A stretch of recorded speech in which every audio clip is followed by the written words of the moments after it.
Welcome, I'm here with Buzz Phillips, Senior Researcher at RAND. Sometimes they say, Buzz, that success has many fathers and mothers, whereas failure is an orphan. I guess if we talk about multi-domain operations, it's a bit too early to tell. But you were there at the creation of the concept, is that correct? Well, I would hesitate to claim to be a father of its success, but what I would say is I was there at the intersection of several conversations that were happening within the U.S. military, within the Army, and within the Department of Defense about what this next concept for how we might think about fighting, and in particular, the challenges we were starting to see. I was kind of there at the intersection of these conversations. So it was really interesting to see the authors interacting with civilian defense leaders, interacting with senior military leadership, and how this idea eventually took form. Right, because you're a former U.S. Army infantry officer, and you were a planner at the Pentagon, correct? I was, and at the time I was working on a joint Army-Marine project for the Department of Defense, looking at future capabilities for ground combat. Excellent. Yeah. Okay, so we've been discussing MDO, multi-domain operations, the entire day. What does MDO mean? What does it stand for? Yes. Yeah. Well, I think it comes down to about 3 or 4 central ideas, and none of these are going to sound earth-shattering. First, it's clearly about the synchronization or the bringing together of multiple capabilities of many different domains, but ones they care about besides just space, land, maritime, air, and cyber. It's also talking about electromagnetic warfare, spectrum warfare. It's talking about ISR and how those different domains interact and different capabilities. Okay, that's one idea. Then there's I think a second idea that's saying, if we put these things together right, if we converge them, so the word they often use is convergence, at either a decisive point, to use maybe what Clausewitz would talk about, or at a window of opportunity, if we do this, we can maneuver again, because it's clearly trying to address this problem that we now live in an age where sensors are ubiquitous, these capabilities such as long-range fires are ubiquitous, and that we will be targeted seen and targeted throughout the depth of the battle space.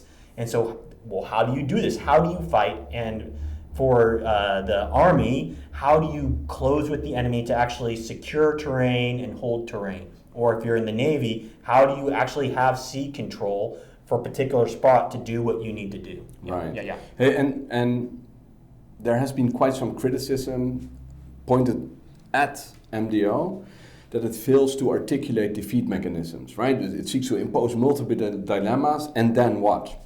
And today you made an analogy to the US Civil War. Would you care to expand? Sure.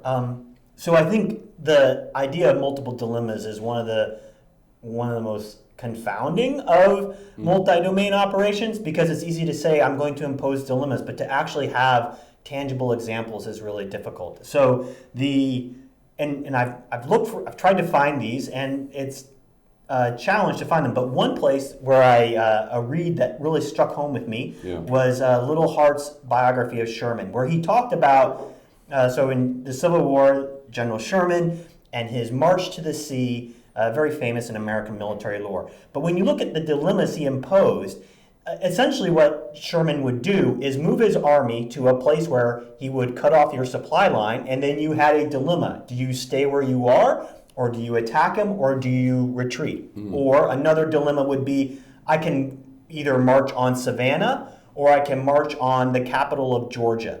Which one are you going to defend? I can move to both. You have to make a choice. And then whatever you choose, I'll do what you didn't protect. Right. And so these are tangible dilemmas. Another example I was actually talking with Brigadier Barry today about was the air campaigns in World War II, where essentially the strategic bombing campaign put a dilemma on the Germans. Are we going to defend our cities? Are we going to put our fighters up? Yeah. Are we going to build these huge radar systems? And if we do, essentially, by losing all our fighters, we end up losing air superiority. That was a dilemma. And I think that is one of the ways in multi-domain operations we need to think through What are these tangible dilemmas that are going to force a choice that works to our advantage? Right, and before we go to sort of the tensions associated with this concept, can you give us a contemporary analogy of the multiple dilemmas if we look at war today?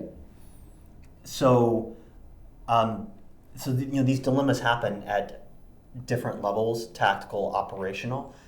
For me, it's been quite insightful to watch how the Ukrainians impose dilemmas. So one way you might argue that they've done this today is by keeping pressure on Bakhmut, one part of the battlefield, that forced the Russians to, one, expend their reserves there, and two, keep fighting there, and attrition, and in terms of all the different operating systems, fires, and whatnot. And then that allows them to attack in another place. Now, they still have to work through these defenses in depth. But this is a case of imposing a dilemma. I'm not just going to, it's similar to what Eisenhower argued for in the 1944 campaign. I'm not going to attack on one thrust, I'm going to attack on a broad front, so that imposes a dilemma on them. All right. Yeah. Okay, so let's go to the tensions. What are the tensions associated with MDO? Well, the tensions, I think, are several. I think the first thing they're going to, attention is in terms of decentralization. Because to do MDO, to fight these battlefield operating systems, my sense is, and especially the tactics that work in these fights for MDO, a lot of MDO tactics I think are going to be these adaptation battles, whether it's fires, counterfires, or electronic warfare, is to let your subordinate units fight these fights without a lot of control over them, and giving them the parameters to have freedom of action in these areas, in these domains.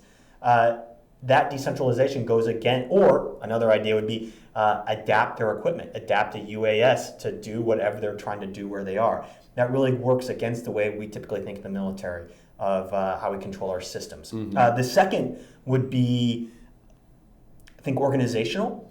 Who gets what capabilities? And that there's a sort of inside an army, well, does a corps get this? Does a division do this? And when you get a capability, what is your responsibility for providing protection, coverage, or whatever service to others? But then I think that's going to be a tension as well for NATO, is what countries are going to buy what? What do I come organic with in a unit when I provide somebody? I think that's a tension. And I think the third tension that I would really highlight is conceptual. By nature, and by our education and culture, at least for the American Army, we're very focused, and the American forces, very focused on the offense and maneuver warfare.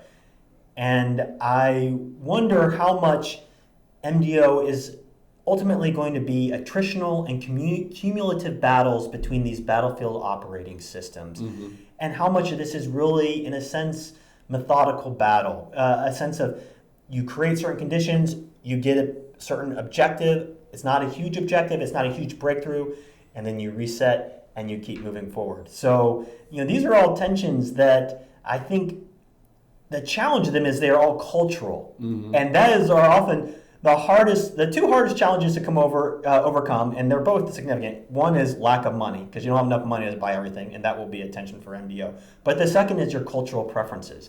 And it will be really interesting to see. But I'm also very optimistic, because one of the things I took away from this conference is just there really is a fairly good shared problem understanding, and that is really the first step. So, excellent. So you segue into next steps, right? Yes. What are the next steps to deal with these tensions? So I think the next steps, the first thing I would say is, in many ways, MDO is transitioning from being the responsibility of the thinkers. It's now going to the doers and the implementers. The implementers are the ones that are going to buy the things, so there are defense institutions, and then the doers are the units that are going to do it. And so the first next step is really just practice and training and working out how we're going to integrate, whether it's a communication system or how we're going to sequence different capabilities together, but actually do it in the field or in command post exercises. So I think that would be the first next step. Before that next step is going to have to come this organization of the battlefield and of responsibilities. And by the way, that sort of organization, who has what capability, who is commanding it, is at the corps level or division level. When you do practice, you're probably going to end up going back and revising that organization. Right. And I think the third next step is figuring out the schemes of dispersion and protection that you're going to have in your rear areas. Because I think one of the things that stands out about MDO and watching the Ukraine fight is that these zones of combat, it's not a front line. Mm-hmm. That zone of combat is extending further and further, which means further and further back, they're going to be dispersed, they're going to be using camouflage, they're going to want to think about protection schemes, whether it's air and missile defense or electronic warfare, and how you do those schemes in the rear, and then also how you move forces forward that you know are going to be seen. Mm-hmm. I think those are the next practical steps that would turn this concept from an idea into an actual thing that you could hand to your forces and say, all right, you can fight. Excellent. Thank you. Brilliant. Thank you.